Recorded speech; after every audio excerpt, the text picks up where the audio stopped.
오늘은 주님께서 인류가 고안한 가장 잔인하고도 고통스러운 형벌로 알려진 십자가에 달려 죽으신 날을 기념하는 성금요일입니다.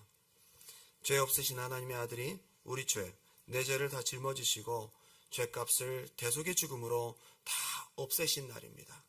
얼마나 뜻깊고 감사한 날인지 모릅니다. 미국에서는 35개 주가 사형을 허용한다고요. 사형을 허용을 한답니다.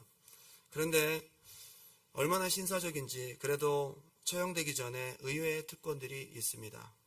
우선 죽는 방법을 선택할 수 있대요. 사형의 형법에는 교수형, 총살형, 전기의자형, 독극물 주입형 등이 있는데 사형수가 그 중에 원하는 것을 선택합니다. 교수형은 목이 졸리며 질식하는 죽음인데 의외로 사형수들이 편안하게 죽음을 맞이한다는 증언들이 있습니다. 그리고 총살형은 한순간 큰 망치로 얻어맞는 듯한 큰 충격에 기절하듯이 죽음을 맞이한다고 합니다. 그리고 전기의자형도 순간적인 강력한 전기파에 의해서 기절하고 그 다음에 죽음을 맞이한다고 합니다. 요즘은 독극물 주의법이 가장 많이 사용된다고 하는데 세 가지 주사를 차례로 놓는데요. 첫 번째 주사는 마취제로서 사형수를 잠들게 하고, 두 번째 주사는 몸 전체에 퍼지는 독으로 사망에 이르게 되고, 세 번째 주사는 심장을 겨냥하여 완전히 멈추게 하는 그런 독극물입니다. 확실히 죽는 거죠. 결국 이것도 쇼크로 기절시키고 잠이 든 상태에서 죽음을 맞이한다는 겁니다. 사형수는 이와 같은 사형법에 그 중에 하나를 자기가 원하는 대로 고르게 됩니다. 그리고 그 후 그들은 마지막 식사를 대접받게 되는데 그들이 무엇을 주문하든지 50불에서 150불 사이의 가격대에서 교도소 셰프가 정성을 다하여 마지막 식사를 준비한다고 합니다. 사형수에게서 특별한 주문이 없을 시에는 먹고 싶은 음식을 일단 해주고요. 그럴 때는 마지막 식사가 다음과 같이 나온대요.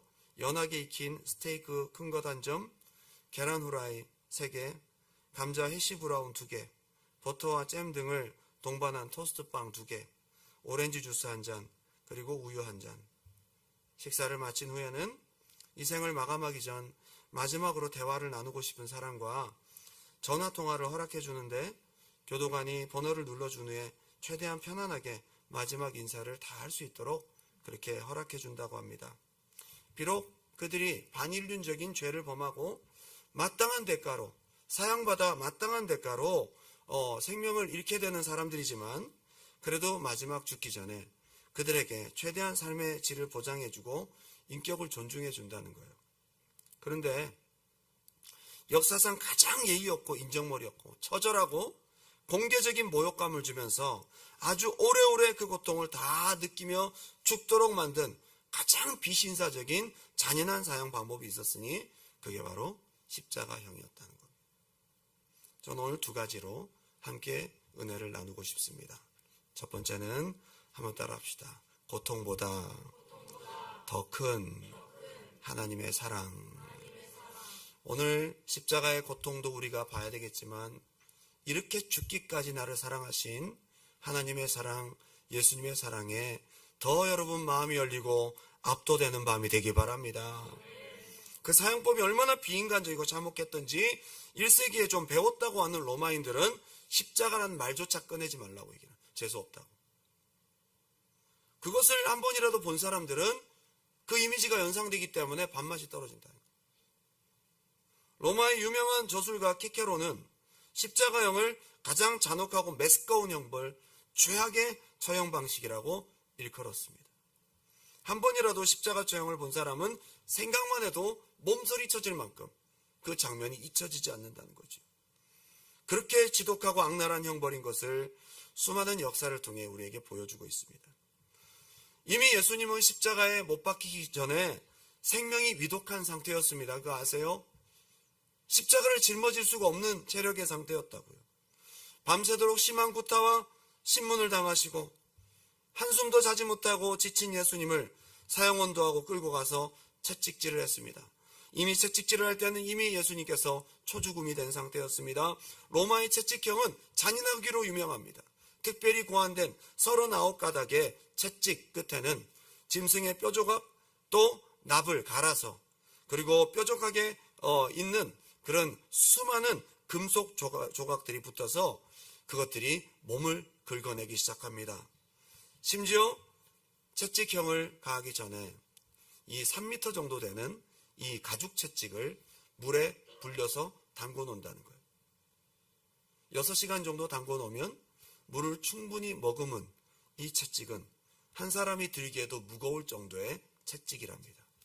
채찍형을 가하는 사람은 일단 팔 힘이 세야 합니다. 그것으로 몸을 때리면 휙휙 돌다가 몸을 한 바퀴 두 바퀴 돈 다음에 끝에 납조각이 몸을 착 찍습니다.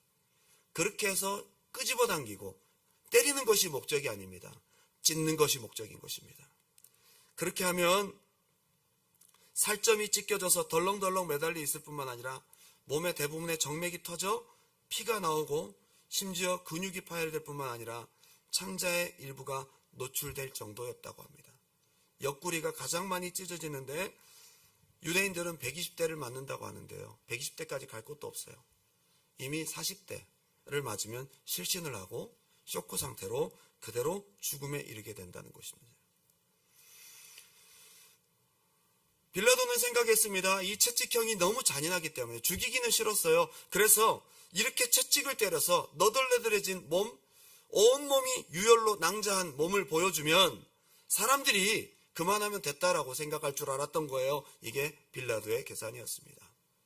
그렇게 참혹한 예수의 몸을 그들에게 보였더니 이 잔인한 폭도들은 예수를 십자가에 못 박고 있었어. 십자가에 못 박고 있었어. 의학적으로 이렇게 많은 피를 흘리는 채찍형을 당하게 되면 저혈당 쇼크 상태에 빠지는, 그래서 기절하거나 죽는 경우가 허다했습니다. 그리고 이렇게 힘이 없는 예수님을 로마 군병들은 조롱하고 때리고 전쟁과 유대인에 대한 혐오 그리고 오랜 군생활로 인한 스트레스를 예수님에게 막 이성을 잃고 풀어내고 있었습니다.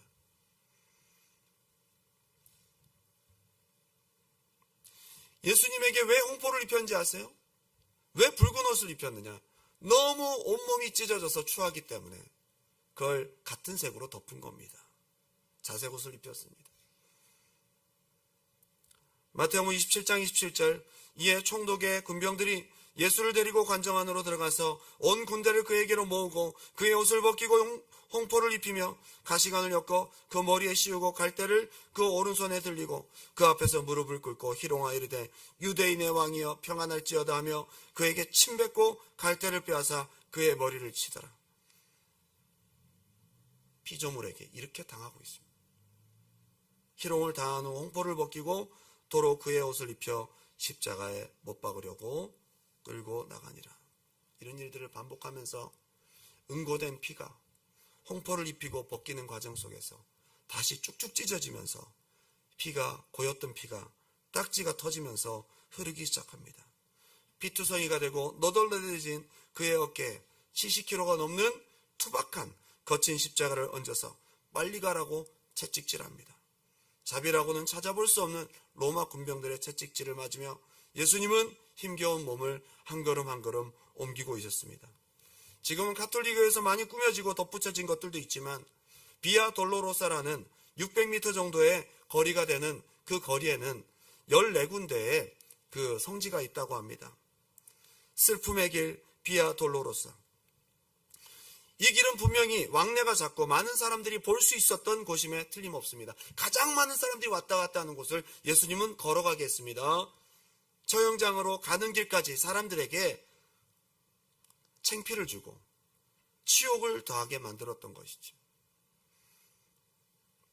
이미 그 무거운 십자가를 지고 가실 때는 승모근이 견딜 수 없을 만큼 너덜너덜해졌습니다. 등과 옆구리는 뼈가 드러나고 갈비뼈에서는 핏줄이 터지고 내장이 삐져나오기 직전까지 갑니다. 얼마 전에 어떤 유튜버가 십자가 70kg짜리를 만들어서 그걸 재현을 했어요. 자기 친구들끼리 막 로마 군병 역할을 맡았던 친구가 신앙이 그렇게 있는 친구 같지는 않았어요. 중간에 막 우는 거예요. 600m라는 이 언덕길을 올라가는 것이 건장한 청년 몸 상태가 좋은 청년도 쉽지 않았다는 것을 보여주고 있었습니다. 이제 예수님은 골고다에 오르셨고 십자가에 못 박히기 전 모략을 탄 포도주를 주었습니다. 그런데 예수님은 받지 않으셨습니다. 이게 뭐냐? 십자가에 못 박히기 전 그래도 마지막 주는 자비입니다. 이것은 마취제이거든요. 술 취한 채로 죽으라는 거예요. 십자가의 고통이 얼마나 큰지, 그래도 이들은 마지막으로 예수님에게 고통을 좀 덜 느낄 수 있는 마취제, 모략을 탄 이런 술을 예수님께 권했는데 예수님은 받지 않으셨습니다. 왜 그럴까요? 인간을 위해 마지막 한 방울, 그 마지막 한순간의 고통마저도 맨정신으로 다 감당하시려고 받지 않으신 예수님의 의지입니다. 먼저 대못을 양손에 박아 나무에 고정을 하게 됩니다. 손목 부분에 중추신경이 지나가기 때문에 이걸 박을 때에 마치 벤치로 신경을 잡아서 비트는 것 같은 고통을 당하게 됩니다. 거기에 오롯이 상체가 매달리게 되는 것이죠. 그 다음 들어 올려진 예수님의 두 발에도 대못을 받습니다. 그런데 여러분, 가장 잘 고정되게 하기 위해서 그나마 발에 붙어있는 가장 튼튼한 뼈인 복숭아뼈를 관통시켜서 그 긴 못으로 나무에 고정을 시킵니다. 이렇게 해서 십자가에 달리게 되면 몸무게 때문에 늘어지게 되는데 이미 지칠 대로 지친 예수님은 그것을 들어올릴 힘이 없어서 이미 어깨가 탈골되어서 늘어져 있었을 것입니다. 이렇게 매달리면서 어깨와 가슴뼈에 폐가 눌리기 시작하면서 질식하고 여러 번 반복하다가 이제 숨을 거두게 되는 것입니다.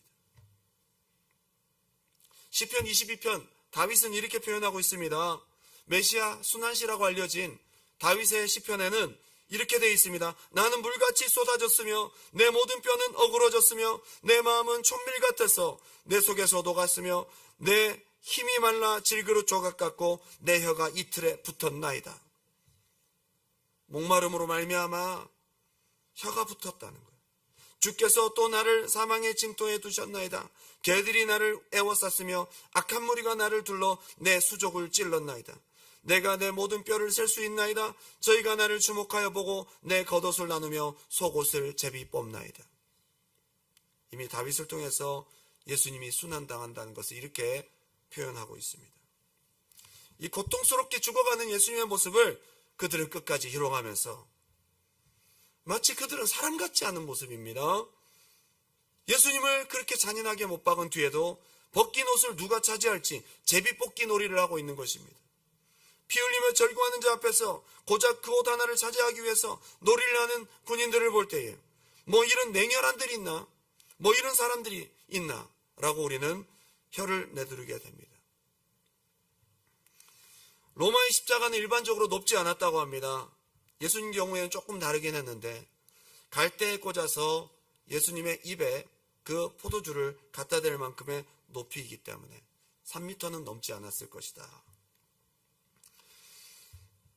초대 교부들의 증언에 따르면 십자가 세로 나무에 약간 걸터 앉을 수 있는 의자도 마련해 놨다고 해요. 그런데 여러분, 이것이 사형수로 편하게 하기보다는 오히려 더 고통의 시간이 길어질 뿐이라는 거예요.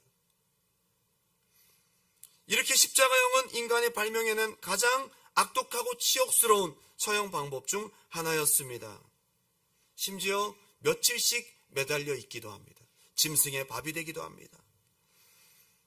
여러분, 저는 오늘 이 십자가의 고통을 생각하면서 우리가 반증적으로 생각해야 될 것이 있습니다. 우리의 죄가, 우리의 악이 이렇게까지 잔인할 수 있구나. 우리의 죄가 이렇게 잔인한 형벌을 초래할 만큼 무서운 것이구나. 하나님의 아들도 이렇게 우리 죄를 대신하고 죽을 수 있다면 우리가 우리의 죄를 짊어지고 영원히 죽어야 될 지옥은 얼마나 참혹할까.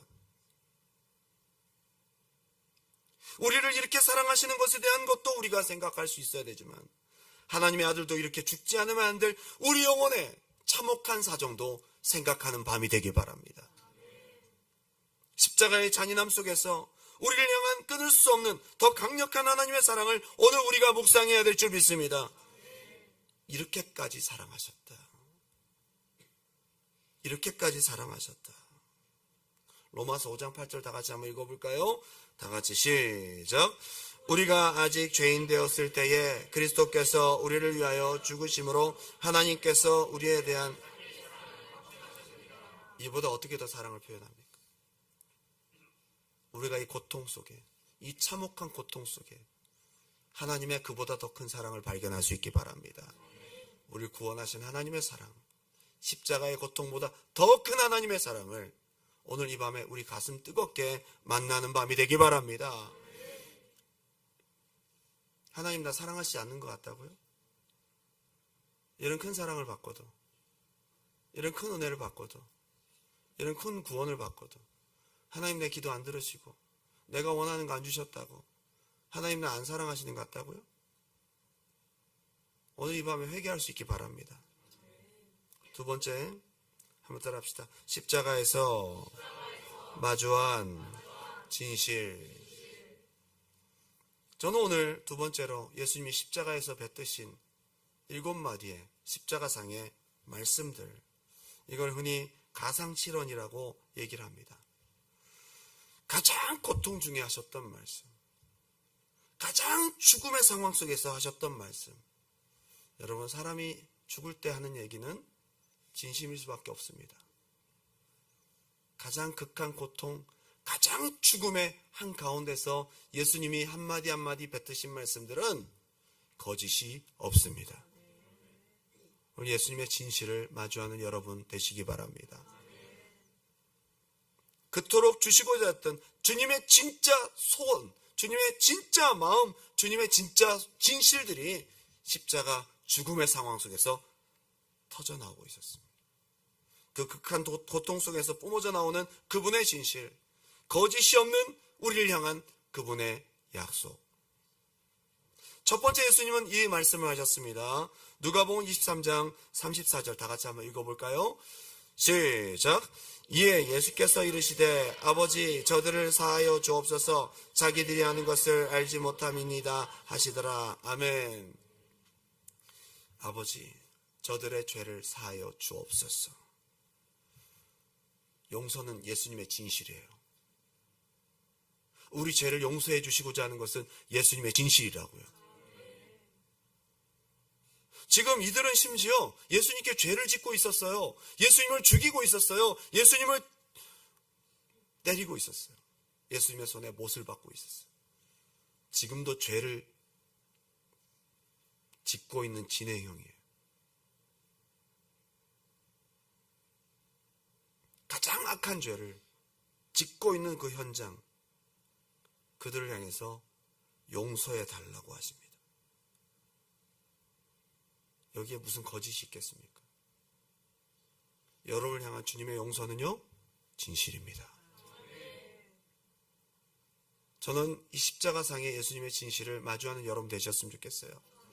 우리가 용서받지 못할 일이 어디 있습니까? 우리의 회개 앞에 용서받지 못할 일이 어디 있습니까?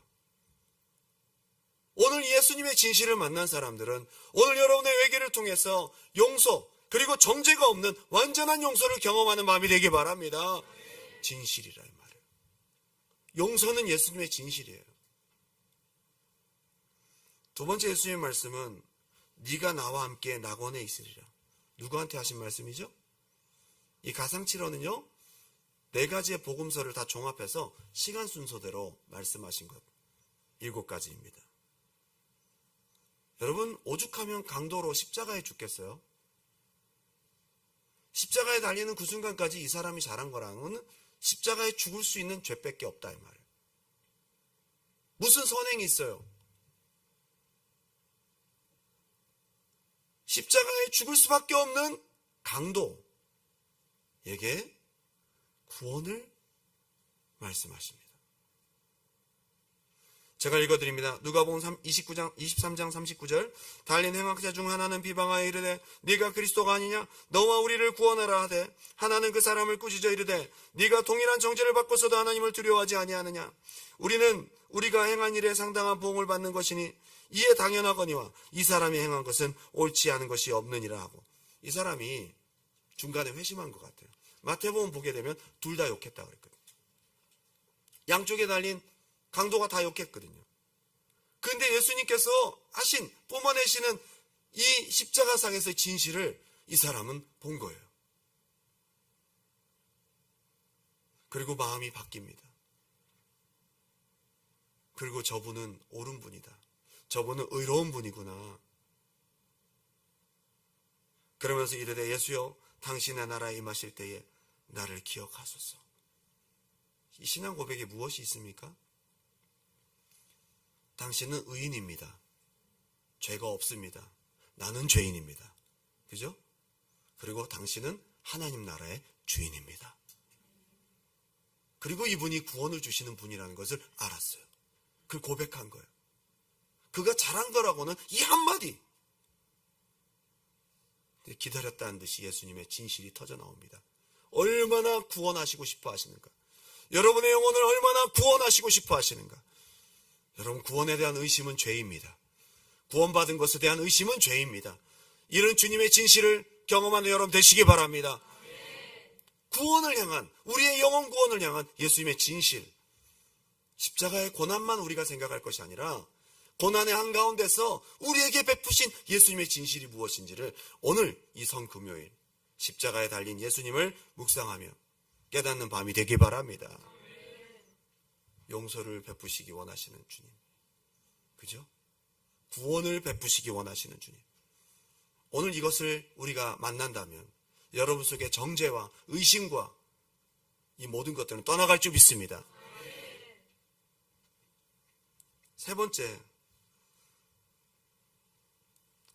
요한복음 19장 25절부터 27절까지 예수님께서 어머니 마리아에게 얘기를 합니다. 여자여 보소서 아들입니다. 왜 이 얘기를 십자가상에서 하실까? 얼마나 가슴 아프겠어요. 그런데 요한에게 말합니다. 요한은 그때 미성년자였거든요. 내 어머니라. 보라 내 어머니라.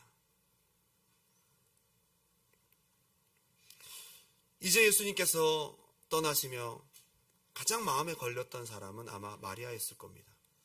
여기 보게 되면 요셉이 없는 걸 보니까 요셉이 마리아와 나이 차가 좀 많았던 것 같고 일찍 소천했을 가능성이 높습니다. 이미 요셉은 죽고 없어요. 돌볼 자가 물론 있었지만 요한에게 이걸 맡깁니다.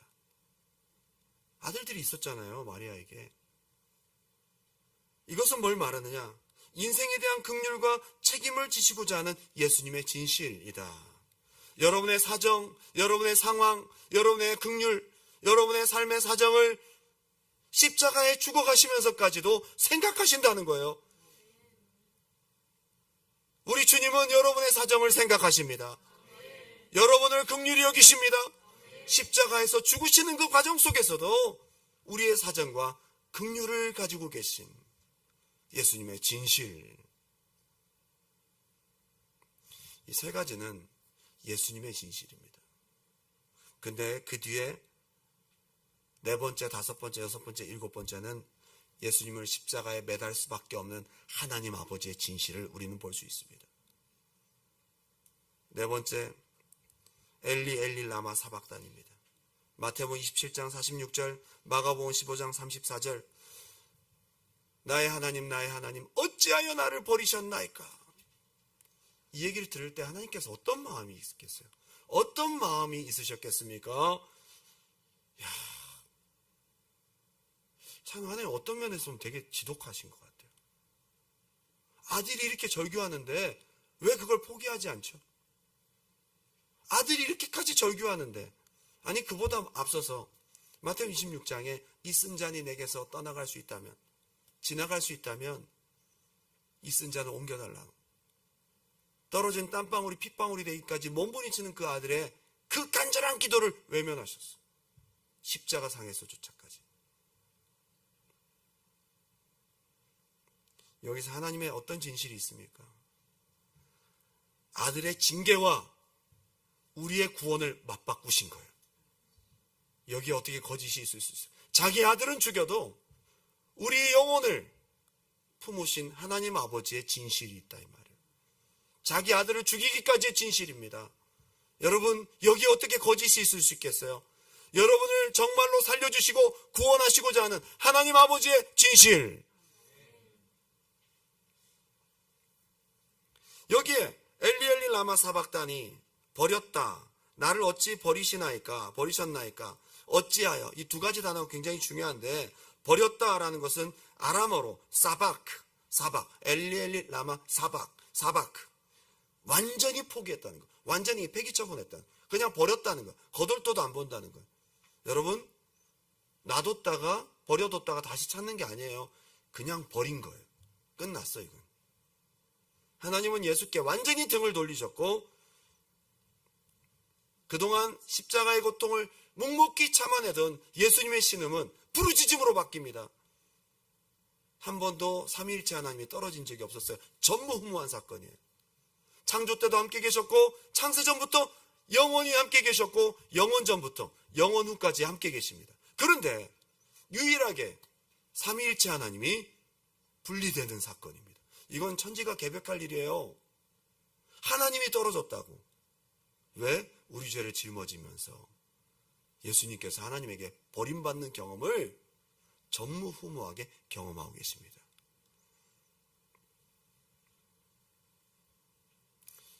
그렇게 철저히 버리시면서 그 등을 돌린 하나님 아버지는 여러분을 안고 계십니다. 여러분에게 얼굴을 비추고 계십니다. 민수기 6장, 여호와는 내게 복을 주시고 널 지키시기를 원하며, 여호와는 그 얼굴을 내게 비치사 은혜 베푸시기를 원하며, 여호와는 그 얼굴을 내게로 향하여서 하나님 백성에게 향한 하나님의 축복, 하나님의 얼굴의 비추심이 십자가 사건을 통해 완성된 거예요.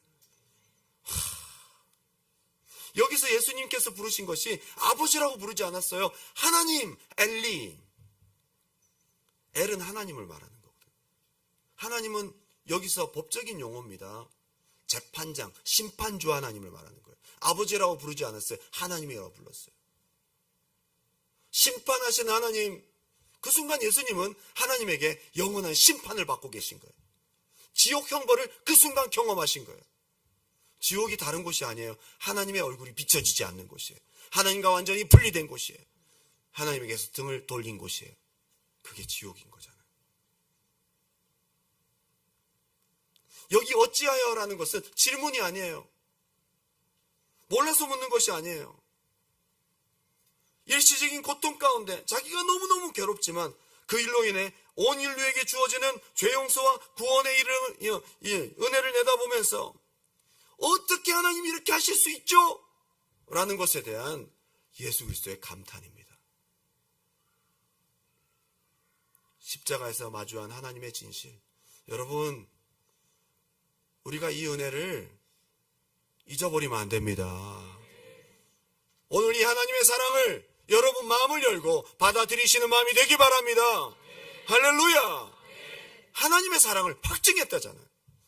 하나님이 우리를 사랑하신 것을 이보다 더 확증할 수가 어디 있어요? 어떻게?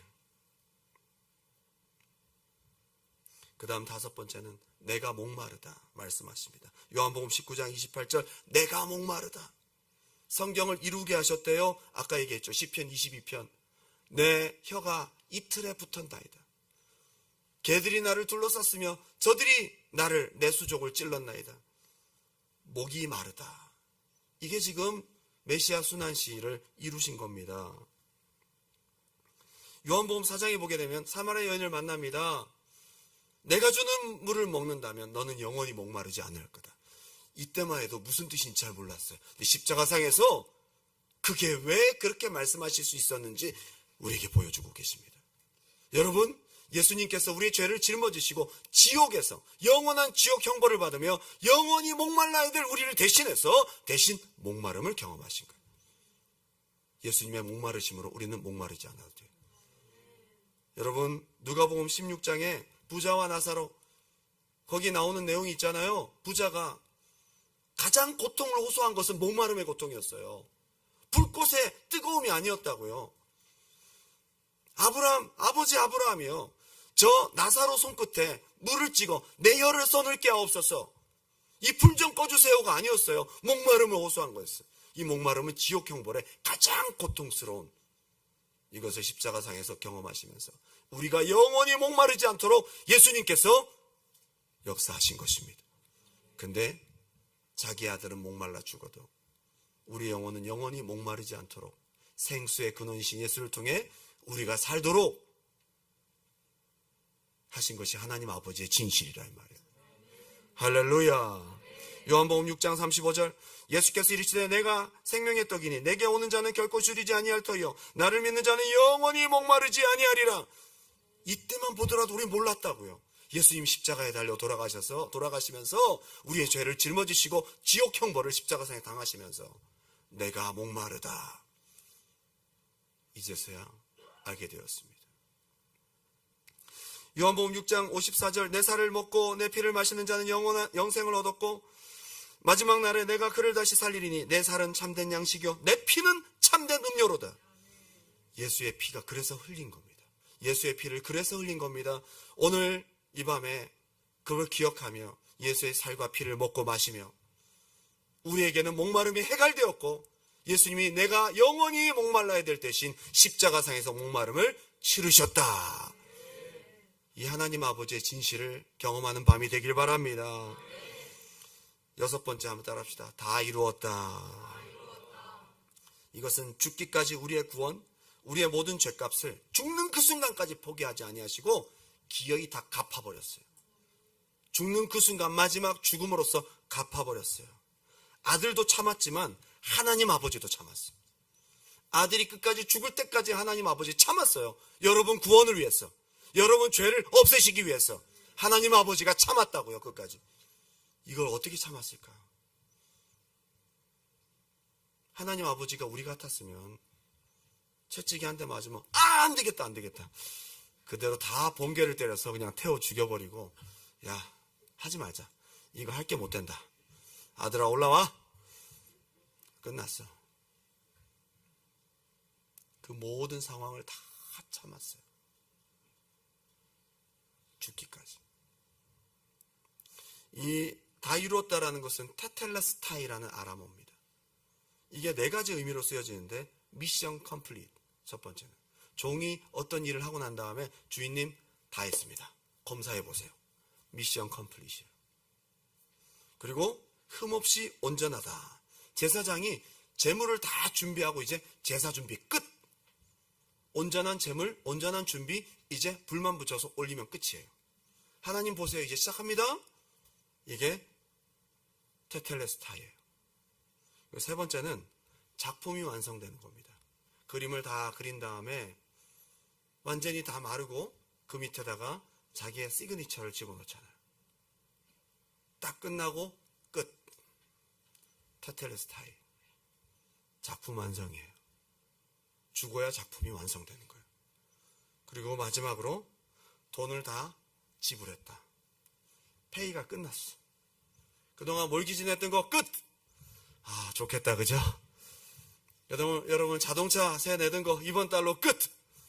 기계값 2년 동안 노예계약으로 묶여 있었던 거 이제 쿠도랑 끝이다. 이제 끝이니 이제 자유한 몸이 되어서 파이도로 가야 되겠구나. 그렇게 이제 끝! 이제 더 이상 끝이에요. 페이오프. 지불 완료. 뭘 다 갚았어요? 우리가 이제 참소받을 모든 죄값이 다 없어진 거예요. 여러분 다 갚았대잖아요. 우리 하나님께서 예수님의 입을 통해서 우리에게 말씀하십니다. 너의 모든 죄가 다 깨끗해졌다. 오늘 이 진실을 만나는 이 진실이 여러분 가슴속에 부딪혀올 때 마지막 죽으면서 하는 유언은 진짜예요. 거짓이 없습니다. 뭐하러 거짓말 하시겠어요? 예수님께서 다 진짜 갚은 거예요. 십자가상에서 진실을 만날 때 우리에게 정죄와 참소는 떠나가고 하나님의 사랑이 진실 속에서 우리 심령을 불붙게 할 줄 믿습니다. 이 사랑을 받은 우리가 오늘 이 밤에 주님께 영광을 돌려야 됩니다. 마지막입니다. 한번 따라합시다. 내 영혼을 아버지 손에 부탁하나이다. 영혼의 주인이 하나님이심을 알려주신 주님의 진실. 영혼의 주인이 하나님이심을 알려주신 하나님 아버지의 진실. 우리 영혼은 누구 거예요? 하나님 거. 우리 하나님 아버지가 우리 영혼의 주인이에요. 죽음 두려워하지 맙시다. 구원받은 우리는 영혼의 때를 기다리며 소망하며 삽시다. 우리 영혼은 하나님께 맡길 수 있어요. 하나님 손에 부탁하고 평안할 수 있어요. 마지막 십자가에 참혹한 그 마지막 숨이 떨어지는 그 순간에 예수님은 내 영혼을 하나님께 맡기고 아주 잠들듯 평안하게 돌아가셨습니다. 우리 영혼을 절대로 음부에 버리지 아니하시고 우리 영혼을 영원한 천국에서 맞이하실 우리 하나님 아버지의 진실, 그것을 만나는 이 고난주간 성금요일의 밤이 되시기를 주님의 이름으로 축원합니다. 한번 따라할까요? 저들의 죄를 용서하소서. 용서의 진실. 오늘 여러분 주님이 용서 못할 죄가 없어요? 여러분 그동안 오늘 십자가 보혈 앞에서 다 내놓고 깨끗하게 용서받는 밤이 되기 바랍니다. 네가 오늘 나와 함께 한낙원에 이르리라. 구원의 진실입니다. 여러분 영혼을 절대로 놓치지 않을 것입니다. 여러분 영혼을 구원하시고자 하는 진실. 구원받지 못한다는 두려움과 정죄에서 벗어나십시오. 당신은 구원받았습니다. 그 다음에 한번 따라합시다. 보라 내 어머니라. 여러분 우리의 모든 사정과 어려움, 상황을 십자가의 죽음의 순간까지도 다 이해하시고 생각하신 주님의 진실, 여러분의 상황을 다 알고 계시고 책임지시는 주님의 은혜를 생각할 수 있기 바랍니다. 엘리 엘리 라마 사박다니, 이것은 자기 아들은 죽어도 자기 아들은 정죄를 받아도 우리에게는 평화를 주시고자 하는 하나님 아버지의 진실, 이렇게 해서 우리를 구원하셨는데 여러분 믿지 않고 의심하고 있다면 하나님이 얼마나 마음 아파하시겠어요.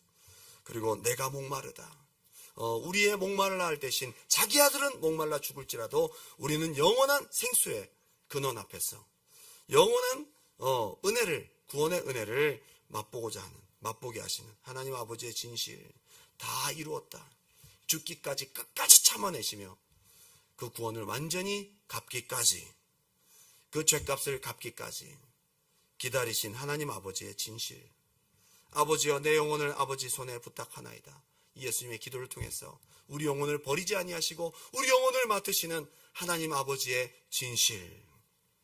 오늘 십자가를 통해 주님 그리고 하나님 아버지의 진실을 우리 가슴속 깊이 새기며 그 은혜 가운데 약속을 붙잡고 믿음으로 나아가는 이 밤이 되시기를 주님의 이름으로 축원합니다.